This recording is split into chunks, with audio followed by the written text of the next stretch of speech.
Hey you all, so it's a little bit just past midnight, and so it's April 14th now.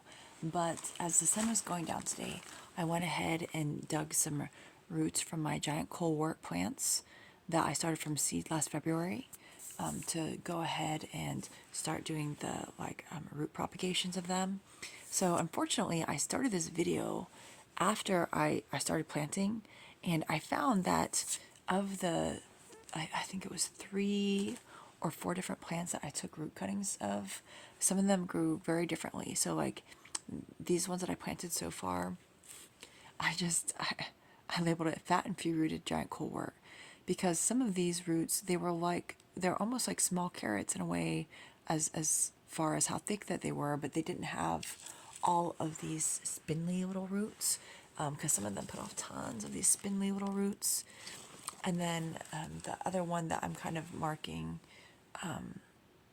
and this one I think also put off spindly little roots, but I'm gonna name this one fat surface rooted giant colewort because one of them that I dug up had roots going under the weed cloth like that would just stretch out and out. And so like this is one of the, when I was loosening it, this was one of the roots that came off that was like under the weed cloth. And I'm curious. So I'm starting some new plants for myself that are gonna be for propagation material, is why I'm kind of labeling these. And I'm just curious, like if this will put off little runner offshoot plants the way that it roots differently. So we'll see how it goes because like this one had very prolific roots on it, the one that had these big surface roots, and whereas this other one had very few roots that were just very large, like my thumb basically. And then some of them, including this one, some of them put off tons of these little roots. Okay, so I finally went ahead and tasted this because giant colewort, it's not just the leaves and the flowers, and this is a plant that does take like 5 years or maybe even as long as 7 years just to put off flowers and seed pods. So being able to propagate it from the root cuttings, the root clippings is very helpful. However, these are going to be copies of the same genetic material. So is why I'm kind of trying to take some notes because I'm going to be putting in a huge bed down the hill to the east of the barn for some more like mother plants for myself because I'm going to be trying to do tons of these. So now you guys know that you can go to a lot of places and buy like asparagus crowns, for example, or rhubarb crowns. And for me, I want to be able to sell these as well for people to get started, not just as like, growing plants in season, but also as crowns in the wintertime.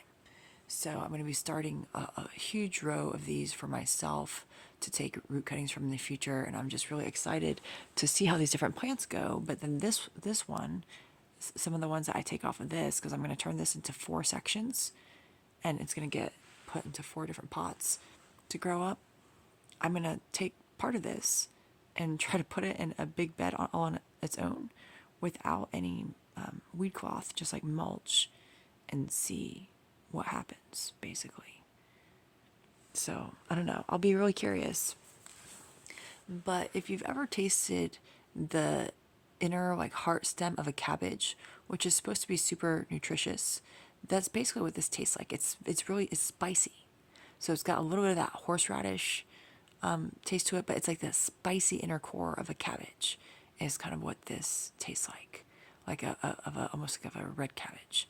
So it's pretty interesting to me. First time I've tried eating the roots off of this, and I'm super excited. Now the one thing about this plant that makes me excited about how delicious and spicy the root is that the bugs love eating the leaves of this. I do want to try making kimchi out of it and that sort of thing. So we'll see how it goes, but I'm going to be putting in quite a lot of new plants for myself for propagation material, as well as making tons of small plants. Because if you can imagine, when these first sprout from seed, it's just got a little tiny wisp of a root. So even when I break off just like a couple inches of this root section to start a new plant, it should be able to do pretty well this year. So I'm gonna start some in these big pots, and then I'm gonna get greedy again with the little pots. I ended up planting over 85 sea kales, and I might be able to get even more out of these giant colwort since I have had more plants to start from. So anyways, I left one plant that unfortunately I'm curious what the roots of it look like. But I left one plant alone of the giant colwort. Actually, I have two other giant colwort plantings, but in my perennial bed. And then also I left one of my sea kales alone just so that to make sure that they would flower in time because it takes several years already for these to flower. I didn't want to set that back at all. But I'm gonna keep cracking at it, and I'm gonna let you guys go. But I have a lot of new additions that just came in recently that I'm super excited about that I've been potting up and planting some of them outside. And yeah, I'm gonna keep cracking at this though because this is gonna be like a big, hopefully a really big moneymaker for me is these giant cohorts and these sea kale plants. And I'm planning on, I'm not sure how many I'm gonna sell earlier in the year because the thing is that I have to have everything inspected for the perennials before I sell them. So we'll see how it goes, but I might be selling some more like towards the fall. But I'm super excited, and I'm excited to try to see like what what the different because the area that they're growing in right now doesn't get the most sun and the best circumstances out of everywhere. So I'll just be curious to see how these grow when they're more in the open field, and if these character traits are because of where they're growing or because of a genetic situation with between the different plants. But anyways, I'm pretty tired, so I've got a lot of work left to do tonight. So take it easy or not, y'all.